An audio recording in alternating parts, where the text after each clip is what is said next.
नमस्कार दोस्तों, आनंद study struggle में आप सभी लोगों का फिर से एक नए वीडियो में स्वागत है। आज के इस वीडियो में हम लोग 10 महत्वपूर्ण प्रश्नों को देखेंगे जो कि टीजीटी पीजीटी आर्ट से संबंधित है और आपके लिए बहुत ही महत्वपूर्ण होगा। और इन 10 प्रश्नों में आपके लगभग 40 से 50 प्रश्न तैयार होंगे, इसलिए आप लोग वीडियो में शुरू से लास्ट तक बने रहिएगा। चलिए वीडियो स्टार्ट करते हैं। क्वेश्चन है, ईवी हैवेल का जन्म कब हुआ था? तो ईवी हैवेल का जन्म 1861 ईस्वी में हुआ था। पहला ऑप्शन आपका सही हो जाएगा। और ईवी हैवेल से संबंधित कुछ महत्वपूर्ण बिंदुओं को देख लेते हैं। देखिए, ईवी हैवेल का पूरा नाम जो था, पूरा नाम अर्नेस्ट विनफील्ड हैवेल था। ठीक है, ईवी हैवेल का पूरा नाम अर्नेस्ट विनफील्ड हैवेल था। इनको शॉर्टकट में ईवी हैवेल के नाम से जाना जाता है। और ईवी हैवेल की जो मृत्यु हुई थी 1934 ईस्वी में हुई थी। ठीक है, 1934 ईस्वी में हुई थी। और ईवी हैवेल को, अगली पॉइंट देखेंगे, ईवी हैवेल को कला समीक्षक के रूप में जाना जाता है। ठीक है, यह ईवी हैवेल जो थे वो कला समीक्षक के रूप में प्रसिद्ध थे। ठीक है, ये भी क्वेश्चन आपके लिए बहुत ही महत्वपूर्ण हो सकता है। अगली पॉइंट देखेंगे, ईवी हैवेल की प्रसिद्ध पुस्तकें देख लेते हैं। ईवी हैवेल की प्रसिद्ध पुस्तकों में हैंडबुक ऑफ इंडियन आर्ट, भारतीय कला में हिमालय, पवित्र नगर बनारस जो कि 1905 ईस्वी में प्रकाशित हुई थी। और दूसरा जो पुस्तक था भारत में आर्यों का शासन, वो 1918 ईस्वी में प्रकाशित हुई थी। ठीक है, अगली क्वेश्चन देखेंगे।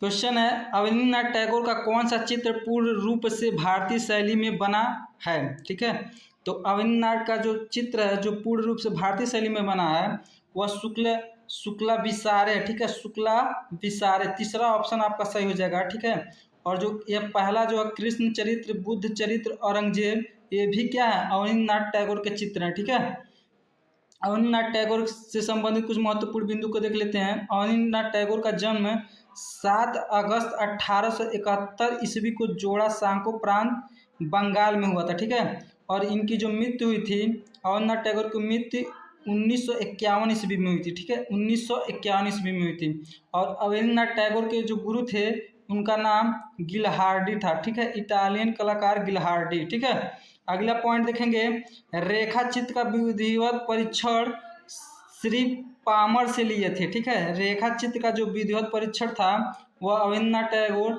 श्री पामर से लिए थे। अवनींद्रनाथ के टैगोर के व्यक्ति चित्र को देख लेते हैं। व्यक्ति चित्र में कौन कौन सा है, गांधी, टैगोर, CF एंड्रयूज। ठीक है, यह व्यक्ति चित्र है। और अवनींद्रनाथ टैगोर के चित्र श्रृंखला को देख लेते हैं। अगली पॉइंट जो है, लैला मजनू श्रृंखला के पटचित्र, कवि कनकन, चंडी व कृष्ण मंगल। ठीक है, यह जो थे अवनींद्रनाथ टैगोर के चित्र श्रृंखला। ठीक है, अगला क्वेश्चन देखेंगे, अजंता की गुफाएं किस नदी के तट पर स्थित हैं? तो अजंता की जो गुफाएं हैं वो बागोरा नदी के तट पर स्थित है। पहला ऑप्शन आपका सही हो जाएगा। और अजंता से संबंधित महत्वपूर्ण पॉइंट देखेंगे।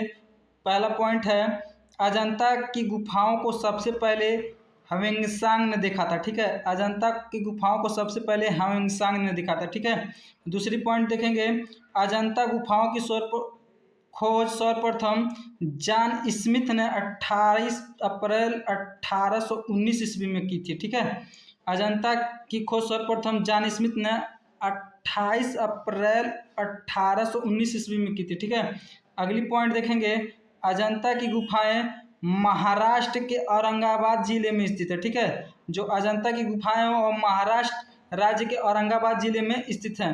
अगली पॉइंट देखेंगे, अजंता में 547 जातक कथाएं चित्रित हैं। ठीक है, अजंता में 547 जातक कथाएं चित्रित हैं।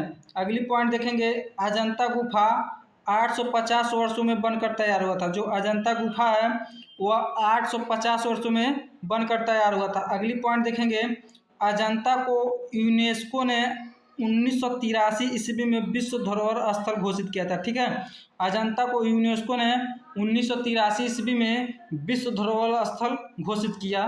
ठीक है, अगला क्वेश्चन देखेंगे, मिट्टी का बना हल कहाँ से प्राप्त हुआ है? तो मिट्टी का बना हल बनवाली से प्राप्त हुआ है। ऑप्शन तीसरा आपका सही हो जाएगा। और बनवाली से संबंधित महत्वपूर्ण पॉइंटों को देखेंगे। पहला पॉइंट है बनावली पुरातात्विक स्थल जो है सरस्वती नदी के तट पर स्थित है। ठीक है, बनावली किस नदी के तट पर स्थित है? तो सरस्वती नदी के तट पर स्थित है। अगली पॉइंट देखेंगे बनवालीपुरा स्थल की खोज R.S. विष्ट ने, जिनको हम पूरा नाम क्या दे सकते हैं? रणवीर सिंह विष्ट दे सकते हैं। ठीक है, रणवीर सिंह विष्ट ने 1973 ईस्वी में की थी। ठीक है, बनावलीपुरा स्थल की खोज R.S. विष्ट ने, जिनको फुल फॉर्म में हम लोग क्या बोलते हैं? रणवीर सिंह विष्ट ने 1973 ईस्वी में की थी। अगला पॉइंट देखेंगे बनावली हरियाणा के हिसार जिले में स्थित है। ठीक है, जो बनावली है हरियाणा के हिसार जिले में स्थित है। अगला क्वेश्चन देखेंगे पूर्व पाषाण कालीन औजारों की खोज किसने की? तो पूर्व पाषाण कालीन औजारों की खोज रॉबर्ट ब्रूस फुट ने की थी। दूसरा ऑप्शन आपका सही हो जाएगा। ठीक है, दूसरा ऑप्शन आपका सही हो जाएगा। पूर्व पाषाण काल से संबंधित महत्वपूर्ण पॉइंटों को देखेंगे। पॉइंट पहला है इसमें सर्वप्रथम मानव धरती पर अफ्रीका में आया था। ठीक है, सर्वप्रथम मानव कहाँ आया था? तो अफ्रीका में आया था।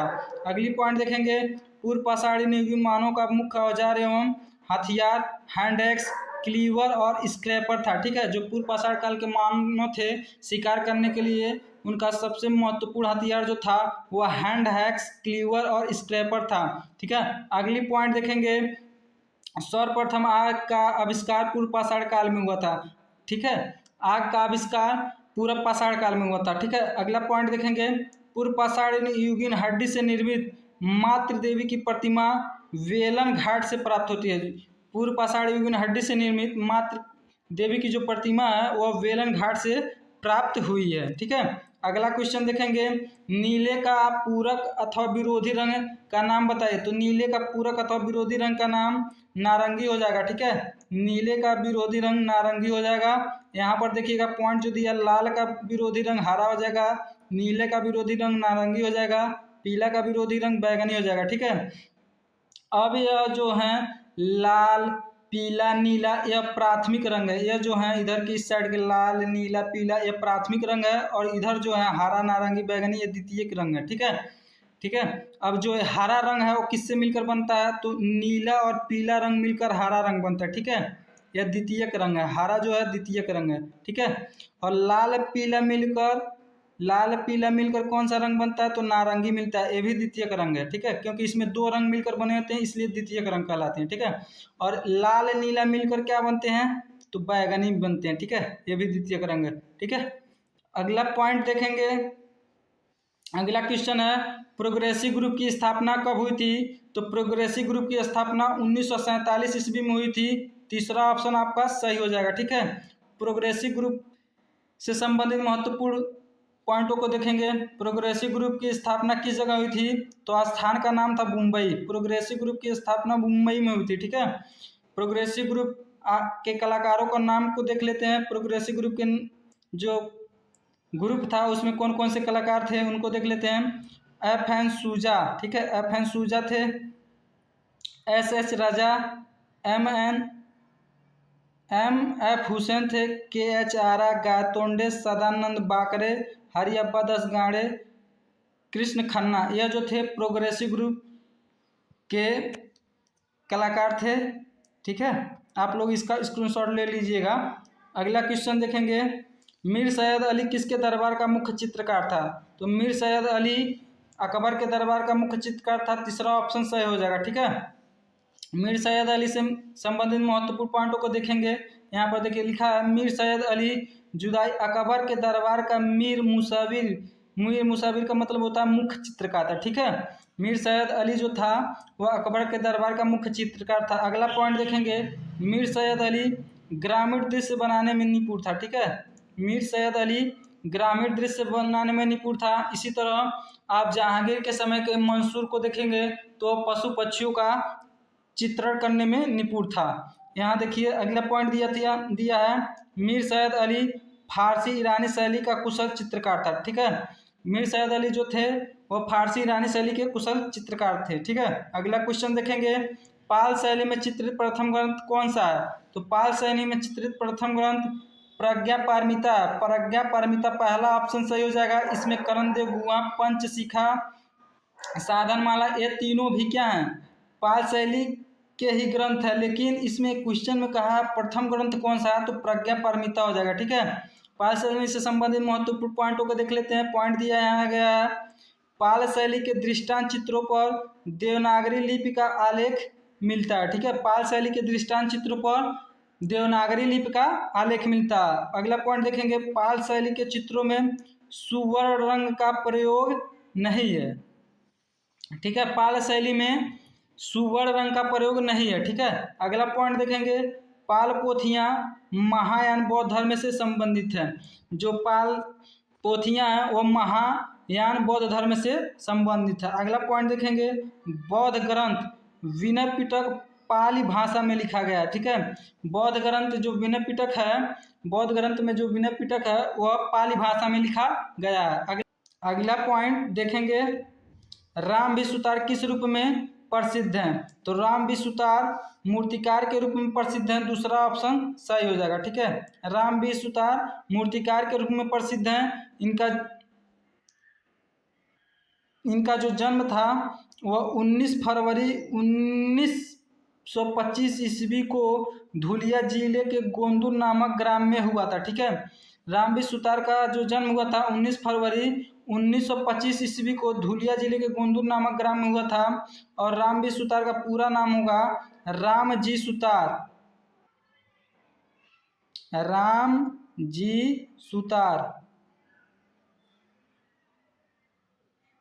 यहाँ पर टाइपिंग में मिस्टेक हो गया है, रामवन जी सुतार होगा। ठीक है, रामवन जी सुतार। ठीक है, इनके पिता का नाम हो जाएगा वन जी हंसराज। वन जी हंसराज इनके पिता जो थे वह जात योग कर्म से बढ़ई थे। ठीक है, रामबीर सुतार के पिताजी जात योग कर्म से बढ़ई थे। रामबीर सुतार की पत्नी का नाम परमिला था और रामबीर सुतार के पुत्र का नाम अनिल सुतार था। ठीक है, अनिल सुतार ये भी मूर्तिकार के रूप में जाने जाते हैं। ठीक है, यह थे आज के 10 महत्वपूर्ण प्रश्न। यदि वीडियो अच्छा लगे तो वीडियो को लाइक कर दीजिएगा। चैनल पर नए हैं तो चैनल को सब्सक्राइब करके बेल आइकन पर क्लिक करके ऑल पर क्लिक कर लीजिएगा, ताकि मेरी वीडियो का नोटिफिकेशन आप तक सबसे पहले पहुंचे। जय हिंद।